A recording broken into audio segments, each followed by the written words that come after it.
2, 7, 28, 63 dash 215 344 dash നമുക്കൊരു ശ്രേണി തന്നിട്ടുണ്ട്, ഒരു സീക്വൻസ് തന്നിട്ടുണ്ട്. അതിലത്തെ 2 മിസ്സിംഗ് നമ്പർ വിട്ടുപോയ 2 എണ്ണമാണ് നമുക്ക് കാണേണ്ടത്. നമുക്ക് ആദ്യത്തെ എണ്ണൽ സംഖ്യ 1, അതിൻ്റെ ക്യൂബ് കണ്ടിട്ട് 1 കൂട്ടുക. 1ൻ്റെ ക്യൂബ് 1, 1, 1 കൂട്ടിയ 2 ആദ്യത്തെ കിട്ടി. അടുത്ത എണ്ണൽ സംഖ്യ 2, അതിൻ്റെ ക്യൂബ് കണ്ടിട്ട് 1 കുറയ്ക്കുക. 2ൻ്റെ ക്യൂബ് 8, 8 നിന്ന് കുറച്ചാൽ 7 അടുത്തത് കിട്ടി. അടുത്ത എണ്ണൽ സംഖ്യ 3, അതിൻ്റെ ക്യൂബ് കാണുക, 1 കൂട്ടുക. 3 ക്യൂബ് 27, 1 28 അടുത്ത് കിട്ടുന്നുണ്ട്. അടുത്ത എണ്ണൽ സംഖ്യ 4, അപ്പോൾ ക്യൂബ് ഇട്ടിട്ട് -1, 4 ക്യൂബ് 4 × 4 × 4 64 നിന്ന് കുറച്ചാൽ 63 അടുത്ത് കിട്ടുന്നുണ്ട്. അടുത്ത എണ്ണൽ സംഖ്യ 5, ക്യൂബ് +1, 5ൻ്റെ ക്യൂബ് 125, 1 കൂട്ടിയ 126 ഇവിടെ പൂരിപ്പിക്കേണ്ടത്. അടുത്ത എണ്ണൽ സംഖ്യ 6, അതിൻ്റെ ക്യൂബ് കണ്ടിട്ട് 1 കുറയ്ക്കുക.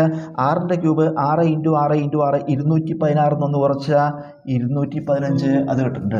അടുത്ത എണ്ണൽ സംഖ്യ 7, ക്യൂബ് 1 കൂട്ടുക. 7 ക്യൂബ് 343, 1 344 അതും കിട്ടുന്നുണ്ട്. അടുത്ത എണ്ണൽ സംഖ്യ 8, അതിൻ്റെ ക്യൂബ് കണ്ടിട്ട് 1 കുറയ്ക്കുക. 8 ക്യൂബ് 8 × 8 × 8 512 നിന്ന് കുറച്ചാൽ 511 ഇവിടുത്തെ സംഖ്യ.